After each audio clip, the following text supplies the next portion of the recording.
magnetic field, capacitor stores the electric field. So ఇక్కడ ఇంకో purpose ఏంటి? Inductance opposes any changes in current and capacitor opposes any changes in voltage. ఓకేనా? So ఇప్పుడు ఈ inductance అలాగే capacitor రెండింటి purpose ఏంటి?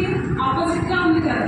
సో ఇప్పుడు ఏంటంటే ఈ సర్క్యూట్ వోల్టేజ్ మీద డిపెండ్ అయ్యి ఐదర్ ఇండక్టివ్ సర్క్యూట్ కింద యాక్ట్ చేస్తుంది లేకపోతే కెపాసిటర్ సర్క్యూట్ లాగా యాక్ట్ చేస్తుంది. ఓకేనా?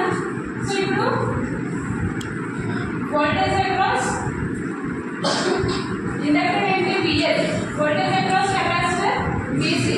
సో ఇప్పుడు దీని conditions two types of conditions ఉన్నాయి. ఏంటంటే అది VL greater than VC, VL less than VC.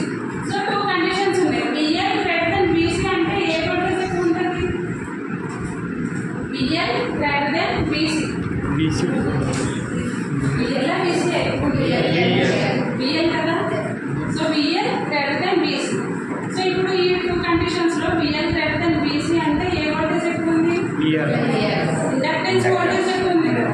So ఇప్పుడు ఈ సర్క్యూట్ లో ఇండక్టెన్స్ వోల్టేజ్ ఎక్కువ ఉన్నప్పుడు ఇది ఇండక్టివ్ సర్క్యూట్ కింద యాక్ట్ చేస్తుంది. ఓకేనా? విఎల్ సెకండ్ కండిషన్ ఏంటి? VL less than VC. VL less than VC అంటే ఏ వోల్టేజ్ ఎక్కువ ఉంది? కెపాసిటర్ వోల్టేజ్ విసి ఎక్కువ ఉంది. సో ఇప్పుడు ఇందులో కెపాసిటర్ వోల్టేజ్ విసి ఎక్కువ ఉన్నప్పుడు ఈ సర్క్యూట్ ఎలా యాక్ట్ చేస్తుంది? కెపాసిటర్ సర్క్యూట్ కింద యాక్ట్ చేస్తుంది. ఓకేనా? when VL greater than VC, the circuit acts as inductive circuit.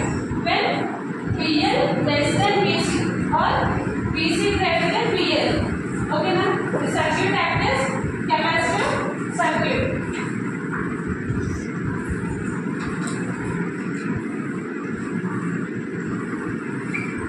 So ఇప్పుడు ఆ పాయింట్ ఇక్కడ నోట్ చేస్తామన్నమాట. If VL greater than VC, the circuit will behave as inductive circuit.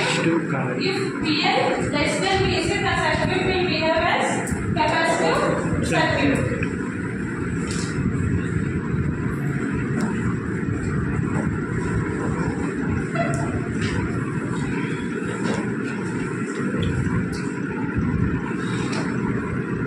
So ఇప్పుడు voltage drop across R into VR. Voltage drop across inductor VL.